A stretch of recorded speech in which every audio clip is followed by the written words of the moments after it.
Hi అండి. నమస్తే. అందరూ ఎలా ఉన్నారు? బాగున్నారా? నేను కూడా చాలా బాగున్నానండి. ఈరోజైతే ఈ మంచం అల్లేదైతే వీడియో తీశాను. ఎవరికైనా తెలియని వాళ్ళకి యూజ్ అవుతుందన్న ఉద్దేశంతో అప్లోడ్ చేస్తున్నాను. తెలిసిన వాళ్ళుంటే ఈ విధంగా అల్లడం మీకు ఎంతమందికొచ్చో కామెంట్ చేయండి. అలాగే తెలియని వాళ్ళుంటే ఖచ్చితంగా తెలుసుకోండి. ఇలాంటి మడత మంచాలైతే అల్లడం కొంచెం టాస్కేనండి. అందుకనేసి సింగిల్ లైన్‌లో అల్లే విధంగా ఈ వీడియోనైతే తీశాను. అలాగే పట్టె మంచాలైతే కొంచెం ఈజీగా ఉంటుందండి అల్లుకోవడం. ఇలాంటి మడత మంచాలు కొంచెం కష్టమే. అయినా కూడా ఒక్కళ్ళమే ఈజీగా అల్లుకోవచ్చు. నేనైతే ఇక్కడ ఒకే లైన్‌కి వేసేసి అల్లుతున్నానండి. ఊర్లో అయితే ప్లాస్టిక్ నవార్లు, ఇనుప మంచాలు తీసుకొచ్చి చాలా అంటే చాలా ఈజీగా చకచకా అల్లేస్తారండి. పల్లెటూర్లలో అయితే ఆరు బయట మంచాలేసుకొని ఎంత చక్కగా కూర్చునేవాళ్ళమో, ఆ రోజులు గుర్తు చేసుకుంటే ఎంతో హాయిగా ఉంటది. కానీ ఇప్పుడు కరెంటు గాలులకి, ఏసీలకి అలవాటు పడిపోయి అలా కూర్చునే అవకాశాలే లేవు. ఇంకా సిటీలో అయితే ఇంకా ఇలాంటి మంచాలు కూడా లెవ్వండి పల్లెటూర్లలో తప్ప. పొలం పనులకు పోయొచ్చి ఎర్రటెండలో వేప చెట్టు కింద ఇలాంటి మంచాలేసుకొని హాయిగా నిద్రపోయేవాళ్ళండి అప్పుడైతేను. ఇంకా అలాగే సాయంత్రం పూట చల్లటి గాలికి ఎంతో హాయిగా నిద్రపోయేవాళ్ళు. పగలంతా ఎంత కష్టం చేసి వచ్చినా కూడా ఆదమర్చి నిద్రొచ్చేదండి. ఇప్పుడు ఈ కరెంటు గాలులకి నిద్ర కాదు కదా, బాడీ డీహైడ్రేట్ అయిపోయి కావలసినంత వాటర్ అందక లేనిపోని రోగాలతోటి జనాలు సతమతమైపోతా ఉన్నారండి. ఇక ఏం చేస్తాం, కానీ మనం కాలక్రమేణా అన్నీ అలవాటు చేసుకొని మారిపోతూ ఉండాల్సొచ్చింది కాబట్టి మారుతూనే ఉండాలి.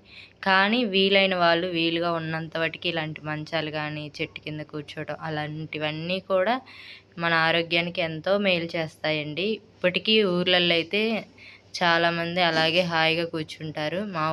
అప్పటి రోజుల్లో ఆ నులక మంచాల మీద పడుకున్న వాళ్ళ ఒళ్ళే ఎంతో ఆరోగ్యంగా, హెల్తీగా ఉండేదండి. వాళ్ళ బాడీకి ఎటువంటి ఎక్సర్సైజులు గానీ ఏమీ లేదు.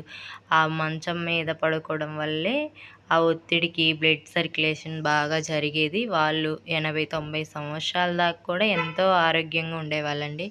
ఇప్పుడు రకరకాల పరుపులు, రకరకాలుగా అది ఒకదాన్ని మించి ఒకటి రకరకాల కంపెనీలతో తయారు చేసిన ఆ కాటన్ పరుపుల వల్ల బాడీ సాఫ్ట్‌గా అయిపోతుంది. మైండ్ సాఫ్ట్‌గా అయిపోతుంది. ఇంకా రకరకాల రోగాలొచ్చేసి వాటికి మళ్ళీ మెడిటేషన్‌లు, ఎక్సర్సైజ్‌లు ఏమేమో చెప్తా ఉంటారు. ఓల్డ్ ఈజ్ గోల్డ్ అంటారు కదా, వాళ్ళు అలాంటివన్నీ మన కోసం తయారు చేసి పెట్టారు. కానీ మనం నేర్చుకోవడంలో నిర్లక్ష్యంగా ఉండడం వల్లే మనకి ఇలాంటివన్నీ కూడా ఉన్నాయండి. చూసారుగా, ఇక్కడైతే నేను సింగిల్ లైనే తీస్తున్నానండి. ఫస్ట్ మనం కింద లైన్ అంతా పైకి తీసేసుకుంటే ఈజీగా వచ్చిద్ది. కొంచెం అల్లేది కష్టము, ఉతికేది కూడా కష్టమే.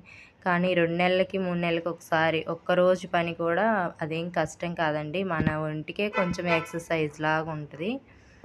కానీ ఇలాంటి రిస్క్ పనులు చేసుకోవడం ఎందుకనేసి చాలామంది ఆ చెక్క మంచాలకే అంకితమైపోతున్నారండి. కానీ దీని ఫెసిలిటీ దేనికి రాదు. మనం ఎక్కడ కావాలంటే అక్కడ ఏసుకోవచ్చు. ఆరు బయట కూర్చోవచ్చు. అందరం ముచ్చట్లు పెట్టుకోవచ్చు. ఎంత హాయిగా ఉంటదో. ఆ మెమోరీస్ అన్నీ గుర్తు చేసుకుంటే అసలకి ఇంగ మళ్ళీ మర్చిపోవాలని కూడా అనిపించదు. అలాంటి రోజులు మళ్ళీ రాను కూడా రావండి. అలా ఉన్నదన్నమాట. గడిచిన కాలం ఎప్పుడు తిరిగి రాదంటారు కదా, అలా అన్నమాట.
పల్లెల్లో ఇలాంటి మంచాలు ఇంటికి 3, 4 మంచాల దాకా కూడా ఉంటాయండి. కానీ సిటీస్‌లలో ఒకేసారి వుడెన్ తోటే బెడ్ మంచాలు చేయించేసుకుంటారు. ఎందుకంటే వాళ్ళకుండే చిన్న చిన్న గదులలో పిల్లలు, ఫ్యామిలీతో ఇంకా వాళ్ళు మసలాలంటే అలా కదిలించకుండా ఉండే ఒక సామానే అవ్వాలండి. ఇలాంటి మంచాలు అవన్నీ ఉంటే ప్రతిదీ కూడా ఇరుకుగా, ఇబ్బందిగానే ఉంటది. అందుకనేసి మనం ఉండే వాతావరణాన్ని బట్టి మనం అన్నీ సర్దుబాటు చేసుకుంటూ ఉంటామండి. అదే కదా లైఫ్ అంటే, అడ్జస్ట్ అవ్వడమే అంటారు కదా! ఇంకా అలా అన్నమాట. ఏదేమైనా నవారు మంచడం, అల్లడం అయితే ఇంతే ఈజీ అండి. అంటే చెప్పినంత ఈజీ అయితే కాదు. కొంచెం కష్టంగానే ఉంటది. కానీ నేర్చుకుంటే చాలా ఈజీగానే ఉంటదండి. అలాగే ఇప్పుడు నులక మంచాలని హల్దీ ఫంక్షన్స్ కూడా వాడుతూ ఉన్నారండి. ట్రెడిషన్‌ని గుర్తు చేస్తూ ఉన్నారు. నేనైతే ఒక క్లిప్పింగ్ షేర్ చేశాను చూడండి. ఎంత బాగుందో! మర్చిపోయిన జ్ఞాపకాన్ని మళ్ళీ గుర్తు చేసినట్టుగానే ఉంది. అంత చక్కగా ఇప్పుడు హల్దీ ఫంక్షన్స్ కూడా చాలా చేసుకుంటున్నారు గదా! వాళ్ళంత చక్కగా అంతా డెకరేషన్ చేసి చాలా పెట్టారనమాట. ఇదైతే కొంచెం కష్టమేనండి. ఇదంతా ఫుల్‌గా అల్లేసిన తర్వాత మళ్ళీ ఇంకొకళ్ళ సహాయంతో టైట్ చేసుకోవాలండి. అప్పుడే మంచం అనేది స్టిఫ్‌గా బాగా గట్టిగా వస్తుంది. నాకైతే ఇదంతా కంప్లీట్ అయిపోయేసరికి ఒక 1 ½ అవర్ పట్టిందండి. ఊడదీసేది కూడా కొంచెం పనేననమాట. ఒక అరగంట సేపు పని పట్టిద్ది. ఇదంతా చక్కగా అల్లేసి, నీట్‌గా టైట్ లాగేసి, బయట పెట్టేస్తే ఇంకా మా వర్కర్‌లొచ్చి చక్కగా కూర్చుంటారనమాట. అందరికీ కూర్చోవడానికి ఉంటదనేసే నేనైతే ఇంక ఈ పనైతే మొదలుపెట్టాను. యూజ్‌ఫుల్ అయిద్దనే అనుకుంటున్నానండి. ఇలాంటి మరెన్నో వీడియోస్ కోసం మా ఛానల్‌ని తప్పకుండా సబ్స్క్రైబ్ చేసుకోండి. వీడియో నచ్చితే ఒక లైక్ ఇయ్యండి. మీకు ఫ్రెండ్స్‌కి అండ్ రిలేటివ్స్‌కి షేర్ కూడా చేయండి. Thank you for the watching. Please subscribe.